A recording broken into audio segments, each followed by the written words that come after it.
Bienvenue sur Casse la Croûte. Aujourd'hui, on vous propose une recette de pâtisserie portugaise. Aujourd'hui, on fait les pastéis de nata, une pâte feuilletée et une crème aux œufs. Alors le pas à pas, c'est maintenant et c'est parti. Pour la pâte, on aura besoin de farine, d'eau et d'une matière grasse. On peut utiliser du saindoux comme ici, ou à défaut de la margarine et pourquoi pas du beurre. Sachez simplement que si vous utilisez du beurre, vous allez retrouver une pâte feuilletée plus traditionnelle, pas avec le même croustillant que celle qu'on attend. Dans la farine, on va mettre un petit peu de sel, une ou deux pincées, quelques grammes. Puis on ajoute l'eau et on va mélanger.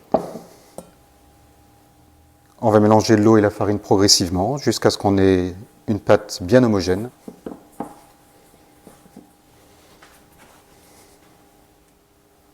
On va ajouter un tout petit peu d'eau ici pour incorporer la fin de la farine. Vraiment progressivement. Là, on commence à avoir une pâte vraiment bien homogène, qui a gagné un peu en élasticité, donc on la pétrit un peu pendant quelques minutes. Et ensuite, on la fera un peu reposer. Voilà, on a une pâte qui ne colle plus au plan de travail, qui a une jolie texture ici. On va venir l'étaler en un rectangle.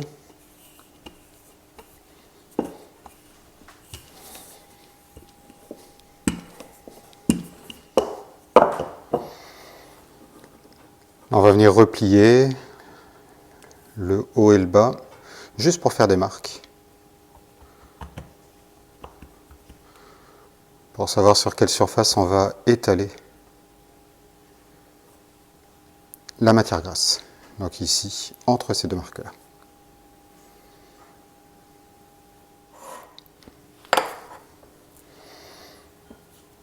On va essayer de bien répandre la matière grasse qui est à température ambiante. Bien la répartir sur l'ensemble de la surface, on pourra l'étaler après évidemment.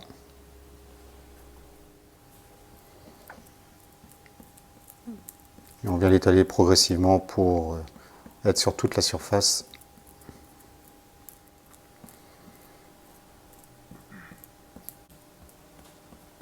Et on va pouvoir passer à la suite de la préparation. On va replier les deux parties. Hop.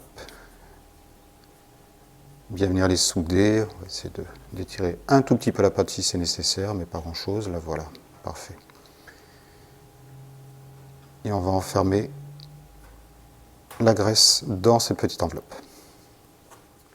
Fariner un tout petit peu, la pâte elle-même, et on va légèrement fleurer le plan de travail, pour être sûr que ça ne colle pas, même si elle ne colle pas trop. Et on va étaler une première fois dans la longueur.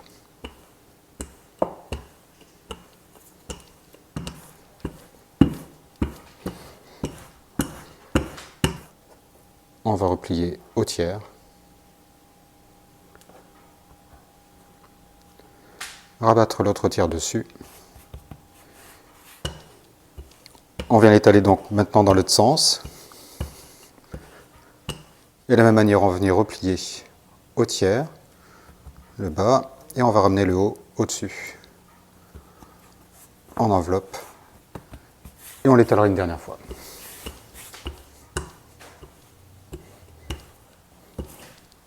On va garder un petit peu de largeur quand même, donc on n'hésite pas à l'étaler cette fois un peu dans la largeur également, parce qu'on va rouler la pâte sur elle-même, dans ce sens. On vient humidifier la pâte légèrement pour l'enrouler, avant de l'enrouler. Et à présent, on va y aller délicatement. On va reprendre tout le petit bord ici, qu'on va commencer à rouler. Et on va former comme ça un boudin dans le sens ici de la longueur.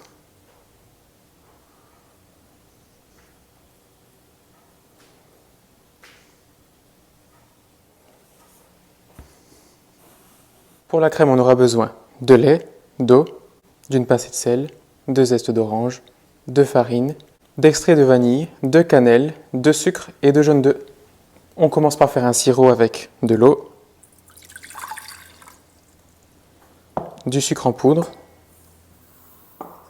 On met directement nos bâtons de cannelle, un peu d'extrait de vanille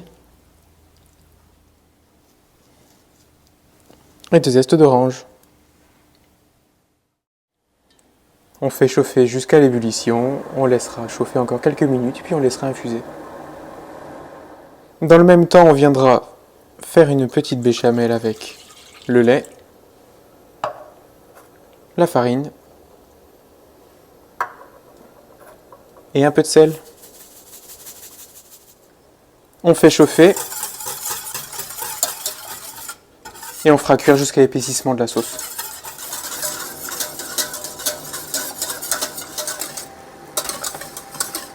Voilà, on remue pour pas que ça accroche dans le fond de la casserole et on va pouvoir éteindre le feu pour la béchamel. On vient verser le sirop dans la béchamel. On a un sirop bien brun qui a pris les saveurs de l'orange et de la cannelle. On va bien mélanger.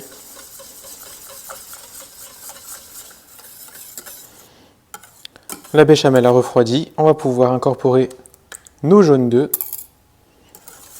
On mélange une dernière fois.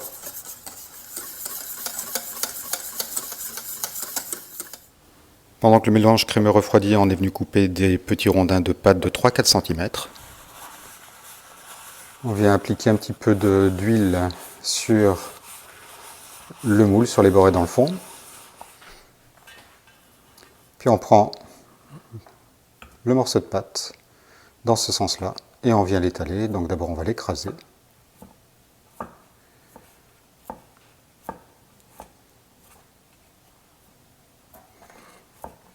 Et on va lui faire remonter les parois du moule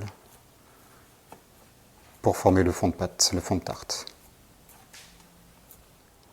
On va venir écraser la pâte ici pour garder le feuilletage dans le bon sens.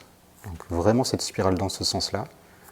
Et on vient l'écraser doucement, progressivement, pour l'amener vers les côtés.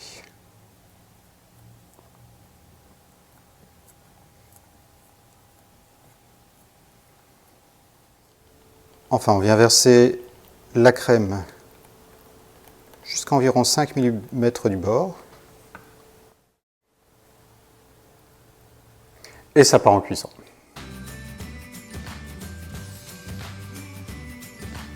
On espère que cette recette vous a plu. Sachez que sur la chaîne, vous pouvez retrouver déjà des pâtisseries de bien d'autres pays, françaises, espagnoles, grecques, américaines et d'autres encore. Alors n'oubliez pas de vous abonner sur YouTube, Facebook et Instagram. À bientôt.